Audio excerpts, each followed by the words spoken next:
Helping the needy and neglected is one way of obtaining a passport to paradise, Pope Francis has said.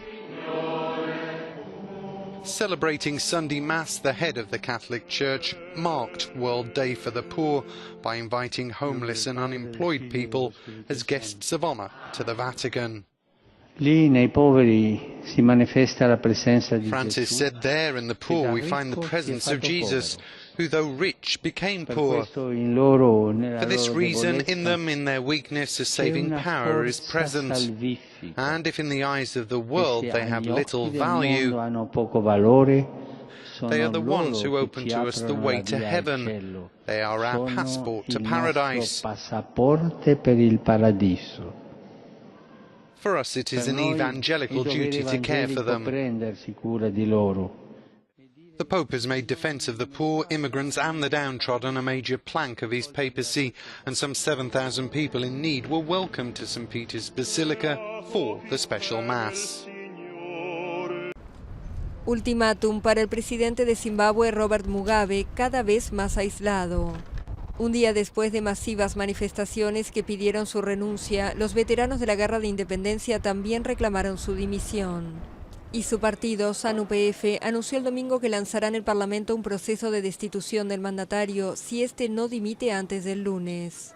Poco antes, Mugabe, de 93 años, fue destituido de su cargo de presidente del partido y sustituido por el ex vicepresidente Emmerson Mnangagwa.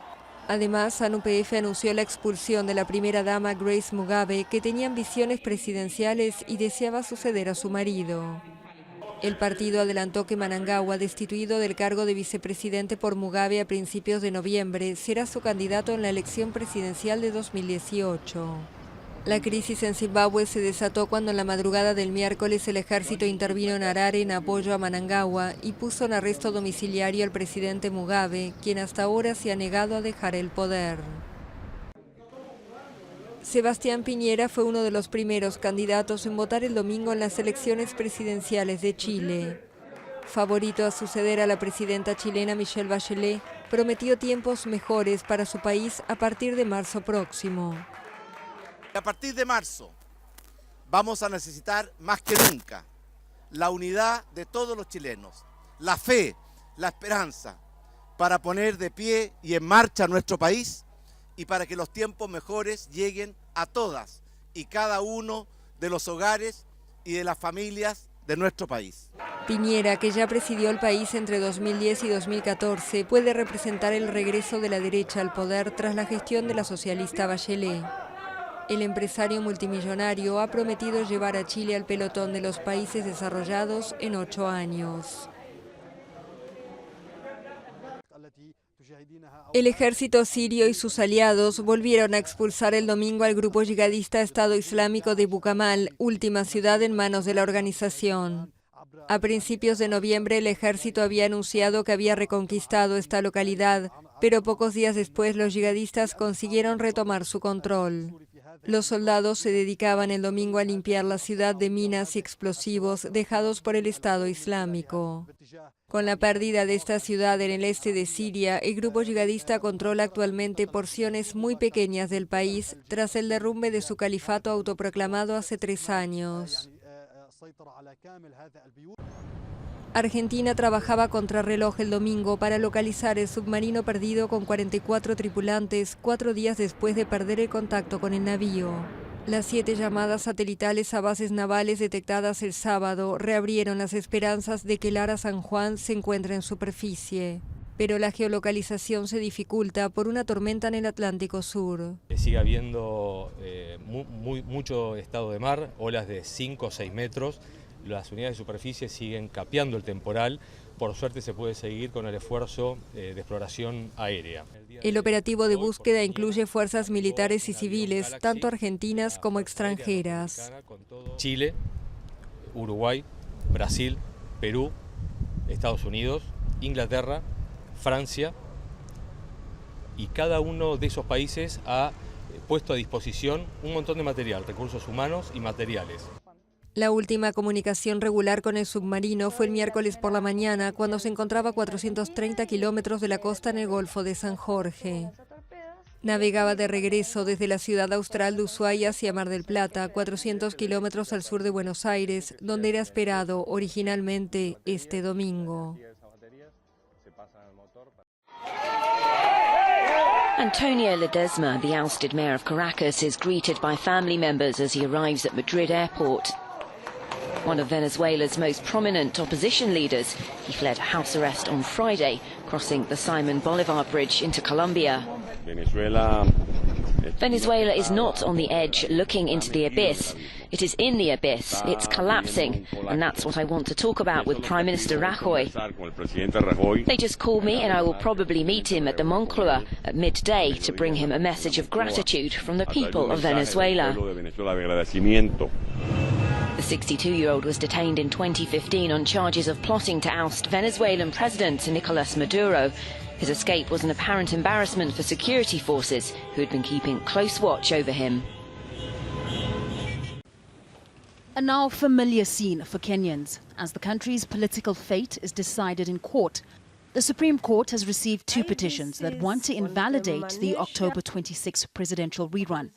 A former member of parliament says fresh nominations for the presidential candidate should have been held before the rerun, while human rights activists say the election should have been called off once the only other main contender, opposition leader Raila Odinga, withdrew from the race. But the Electoral Commission says the election was legal and Kenyatta's victory should be upheld. President-elect Uhuru Kenyatta, who won the rerun with 98% of the vote, insists the petitions are a waste of time. Legal expert Julius Kemboi says Kenya's facing a historical process, with potentially the results of a second election being thrown out. This is a consolidated petition. One is challenging the manner in which the IEBC delivered on its mandate, so that is a legal issue. The other one is going on, it's based on the 2013 decision of the Supreme Court saying once the NASA presidential candidate withdrew, there should have been fresh nominations. So one is more technical, the other one deals with the substance. This legal challenge to the election result is the second in just months. 2 months ago, this court annulled the presidential election. It said there were irregularities in how the Electoral Commission counted the final result, and a new election should be held with just the two main contenders taking part. That time round, the court challenge came from the main opposition, the National Super Alliance. This time, though, political parties have stayed away, and Kenyans appear to have little interest in what's happening in court.